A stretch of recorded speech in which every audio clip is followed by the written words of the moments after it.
Hey guys, how you doing? This is Captain Mike getting ready to play hole number 2 in the Master Division of the Vintage Open.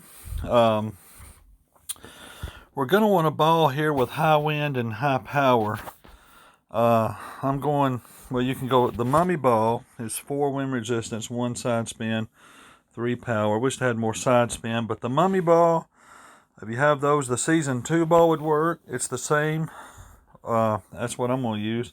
Or if you have the bunny ball, I don't have any bunny balls, but the bunny ball would work real good too on this hole. But I'm gonna go with the Season 2 ball on this one, and of course a sniper on this little par 3. And adjusting right for the wind is going to be the real challenge on this one. And of course, I don't count rings or anything, so I'm at a disadvantage on that. I'm just going to have to do the best that I can. I'm guessing this, but let's go in here and look at it and see. Just look at the wind, look at the setup, and then we'll kind of see. And I don't always mention it, but keep an eye on my rings. If you want to try to mimic my shot, if it turns out decent. Look at my rings, red, yellow, blue, whichever one you want to use as your guide on this one. Sometimes I mention it if I can, if it works out right. It doesn't always work out just right. But I do know at least where my sweet spot is, where I like to land on this hole. Of course, I don't usually play it from the back tees, and this is Masters, so things could be a little different. But let's go in and look at it and see what happens, if they'll ever let us in. See, I get this constantly, and it's usually a lot worse than this. And I've been getting kicked out of games with all this issues that's been going on the last 2 or 3 days. I've hardly even played because I haven't wanted to play. Sometimes it takes me 3 or 4 minutes just to get into a game, and then I've had several games where it's just kicked me out and blacked my screen out and gave me the loss.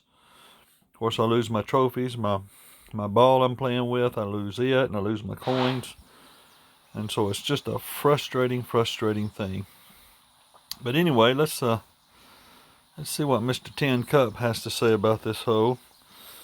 Of course, we can't see what kind of adjustments he makes, but lucky for us, I know what kind of adjustments I think I'm going to make, even with that kind of tailwind. See that tailwind?